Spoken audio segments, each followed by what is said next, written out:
Berlin, April 1945. As Soviet forces close in, Hermann Fegelein, Hitler's brother-in-law, is caught trying to flee the collapsing Third Reich. Within hours, Hitler signs his death sentence. This is the story of how Fegelein rose through the Nazi ranks and why, in the end, even family couldn't save him. Hermann Fegelein's path to Nazi power begins in the stables, not the war room. Born in 1906 in Ansbach, Bavaria, he was the son of a retired cavalry officer and grew up surrounded by horses. He worked as a stable boy and eventually became a riding instructor, developing a blend of skill and charm that gave him a head start in the rigid world of Nazi hierarchy. The 1936 Berlin Olympics marked a turning point for Fegelein. Fegelein's equestrian expertise landed him a role organizing the horse events, an assignment that put him on the radar of high-ranking SS officials. One of them was Heinrich Himmler. Impressed by Fegelein's ambition and efficiency, Himmler took him under his protection. By 1937, Fegelein left the SA and joined the SS, launching his meteoric rise through the Nazi ranks. In 1939, during the invasion of Poland, Fegelein took command of the SS Death's Head Horse Regiment, a cavalry unit that blended traditional tactics with brutal Nazi ideology.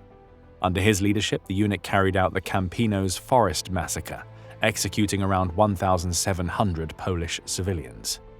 Fegelein, who had no real battlefield experience, proved disturbingly eager to carry out Nazi directives.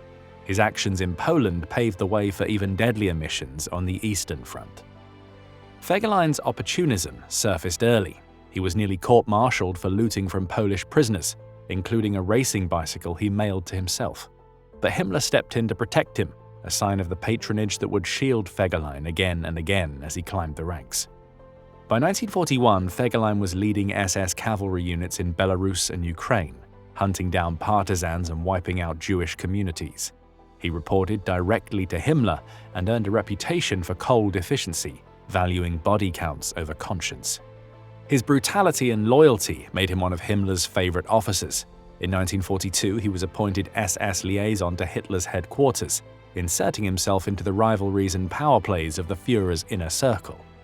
Fegelein's climb from stable boy to Nazi power player mirrored the SS itself, ruthless, ambitious, and entirely dependent on Himmler's favor. It was about loyalty, connections, and how far he was willing to go.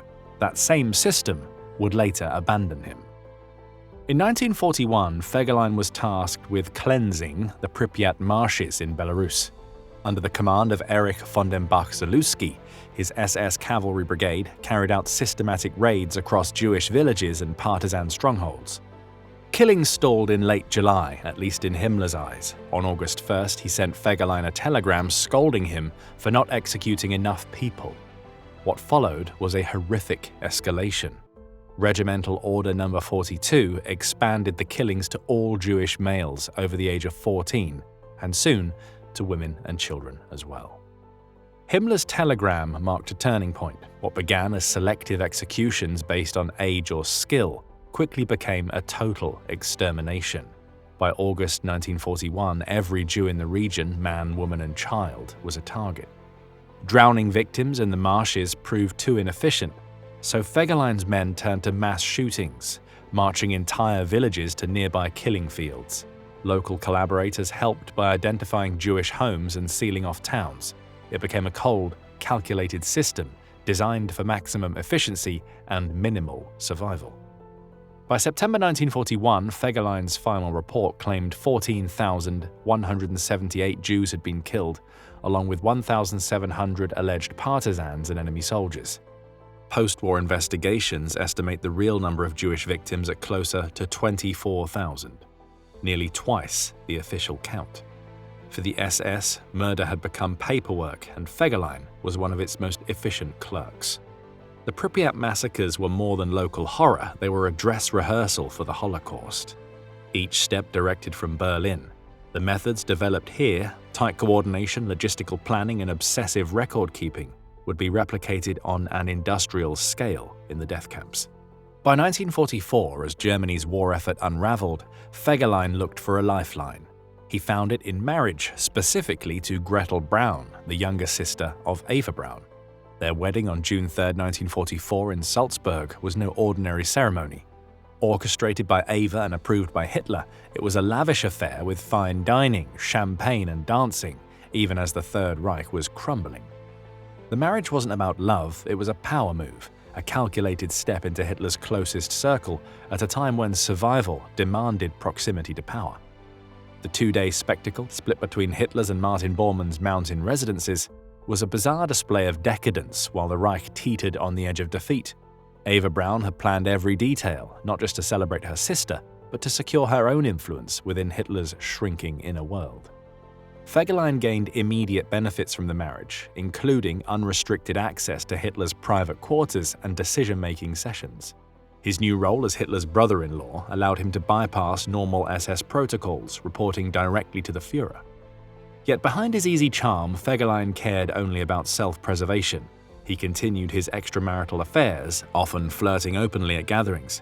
Fegelein developed a friendship with Martin Bormann, Hitler's ruthless private secretary, by showing up at every drinking party and playing the loyal, charming insider.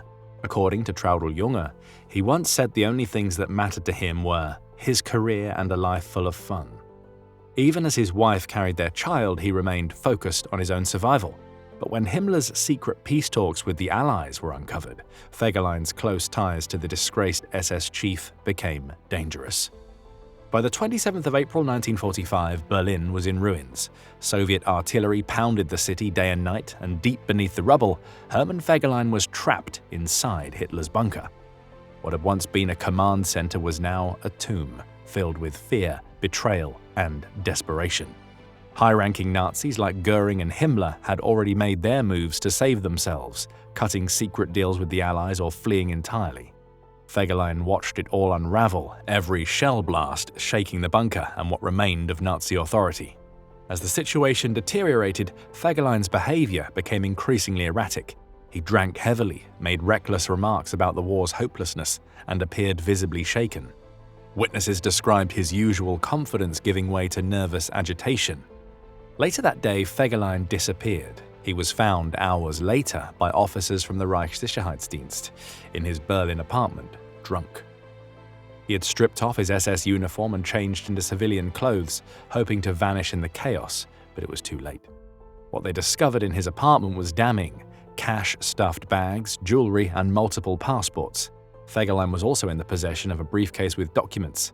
The documents detailed Himmler's contact with Count Volker Bernadotte of the Swedish Red Cross, revealing an unauthorized offer of surrender to the Western Allies. Fegelein was dragged back to the bunker and put in a makeshift cell. On the evening of April 28th, Hitler received devastating news. A BBC broadcast confirmed the rumors. Reuters was reporting that Himmler had tried to negotiate a surrender to the Western Allies through Count Volker Bernadotte. The betrayal was no longer rumor, it was fact. Hitler erupted when he learned of Himmler's betrayal, ordering the SS chief's immediate arrest. Suspecting a link between Himmler's secret dealings and Fegelein's sudden disappearance, Hitler commanded SS Gruppenführer Heinrich Müller to interrogate Fegelein and drag out whatever he knew. The interrogation was a mess. Witnesses said Fegelein swung between belligerent and pathetic, one moment shouting, the next begging for mercy. When asked about Himmler, he insisted he was just following orders, a defense that only deepened Hitler's suspicion. According to Otto Gunscher, Hitler's personal adjutant, the initial plan was to strip Fegelein of his rank and send him to Kampfgruppe Monke to prove his loyalty in battle, but no one, not even Hitler's inner circle, believed Fegelein would stay loyal. He would just desert again. Furious and paranoid, Hitler scrapped the idea.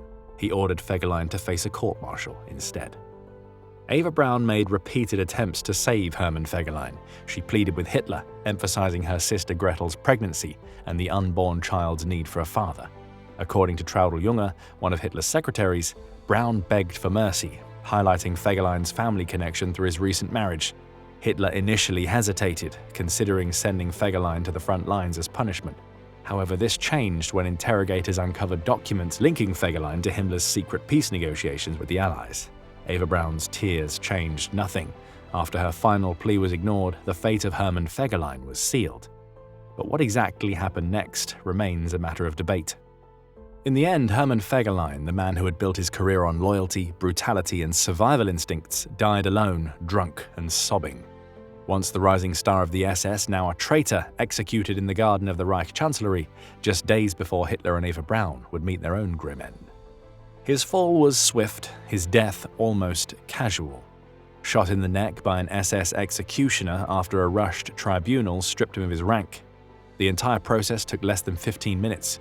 Witnesses said Fegelein wept uncontrollably on the way to his execution, too broken to even stand tall in his final moments.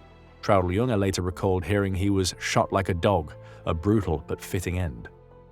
Yet despite the chaos of those final days, conflicting stories about his fate would emerge over time. Some, like Hitler's bodyguard Rochus Misch, later claimed that Fegelein was only demoted, not executed. Misch even said he knew who killed Fegelein but refused to name the person, keeping that final secret to himself. Others, like SS General Wilhelm Mohnke, said he was too intoxicated to even face a proper tribunal. But most historians agree. The Soviet NKVD files, based on early post-war interrogations of Hitler's adjutants, tell the clearest story. Fegelein was executed on April 28, 1945, abandoned by the very system he had served so ruthlessly. In the end, no marriage, no rank, no past loyalty could save him. Hermann Fegelein spent his life gambling for power, and when the final hand was dealt, he was left with nothing. Well, that's it. Thanks for watching. We hope you found this video informative. If you enjoyed learning about today's topic, make sure to check out our other video, The Final Stand of Wilhelm Mohnke.